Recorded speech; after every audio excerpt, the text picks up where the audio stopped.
Top quality और consistent performance के लिए सिर्फ सिल्वर पंप नाम याद रखना।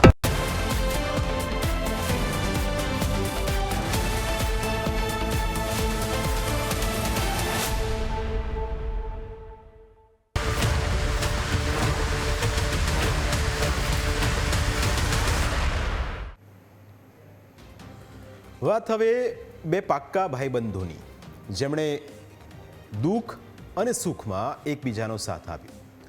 અહીં પ્રસંગ પણ ખુશીનો જ હતો, પણ આ ખુશીના પ્રસંગમાં ધાડ કોણે પાડી, કોણે ખેલ કર્યો અને કોણે કર્યો વિશ્વાસઘાત, તેની વાત કરવી છે.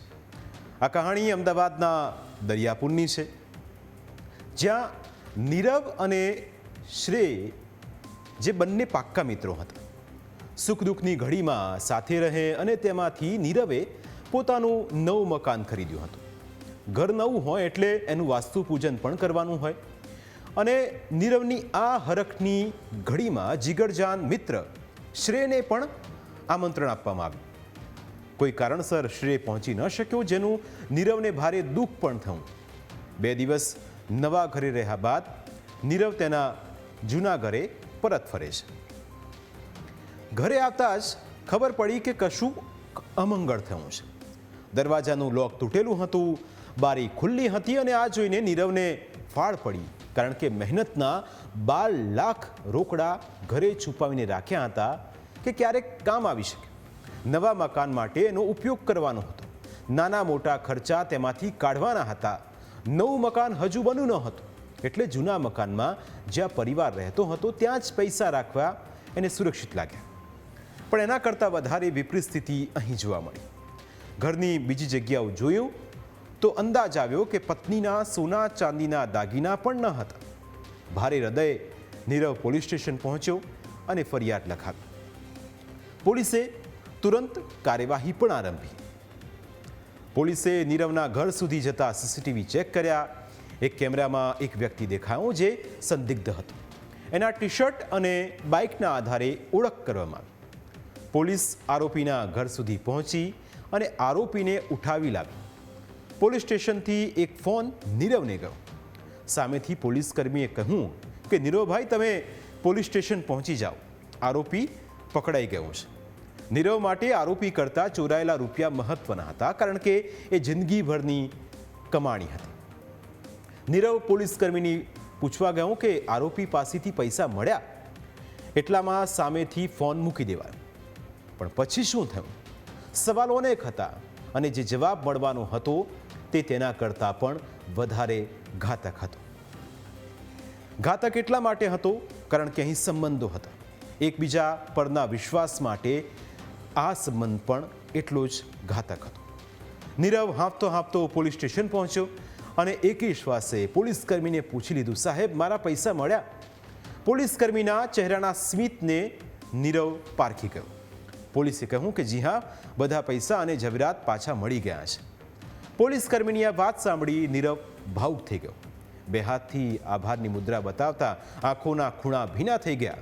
પોલીસ કર્મીએ નીરવને ખુરશી પર બેસાડ્યો, પાણીનો ગ્લાસ આપ્યો. પોલીસ કર્મીએ નીરવને પૂછ્યું કે જાણશો નહીં કે કોણે ચોરી કરી? નીરવ હજુ વિચારોમાં જ ખોવાયેલો હતો. એણે માથું હલાવીને કહ્યું કે હા સાહેબ, કોણ છે આરોપી એ તો કહો. એટલામાં પોલીસ કર્મીએ બેલ વગાડી અને કહ્યું કે પેલા ચોરીના આરોપીને લઈને આવો. એક પોલીસ કર્મી ચોરને લઈને કેબિનમાં આવ્યો. નીરવે સહેજ ફરીને પાછળ જોયું તો નીરવની આંખો ફાટી ગઈ. આરોપી બીજું કોઈ નહીં પરંતુ તેનો પરમ મિત્ર શ્રેય જ હતો. એ જ શ્રેય જે પાક્કો દોસ્ત રહ્યો. એણે જ નીરવના ઘરમાં ધાડ પાડી, કારણ કે શ્રેયને નીરવના દરેક ઘરનો ખૂણો ખબર હતી.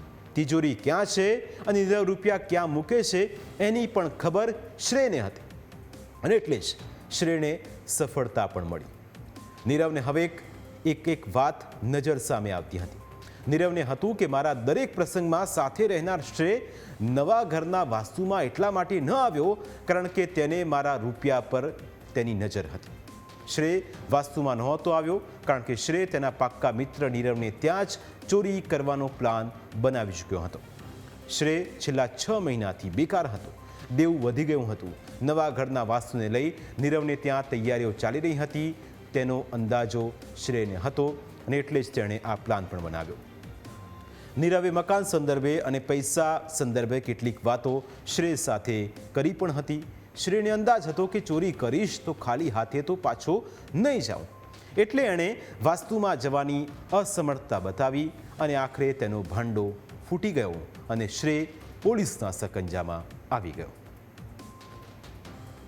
દરિયાપુર પોલીસ સ્ટેશન વિસ્તારમાં ફરિયાદી નીરવ પ્રજાપતિ જે પોતાના નવા ઘરના વાસ્તા માટે 2 દિવસ માટે પોતાનું ઘર બંધ કરી અને બહારગામ ગયેલ હોય તે દરમિયાન આરોપી દ્વારા તેમના ઘરમાં બારી દ્વારા પ્રવેશ કરી અને ઘરમાં રાખેલ 12 લાખનો રોકડ તથા અન્ય સોના ચાંદીનો મુદ્દામાલ કુલ મળીને 23,10,000ના મુદ્દામાલની ચોરી કરેલ હોય, જે સંદર્ભે ફરિયાદી દ્વારા દરિયાપુર પોલીસ સ્ટેશનમાં ઘરફોડ ચોરી અંગેનો BNS કલમ 305A 331-3-4 મુજબ ગુનો નોંધવામાં આવેલ.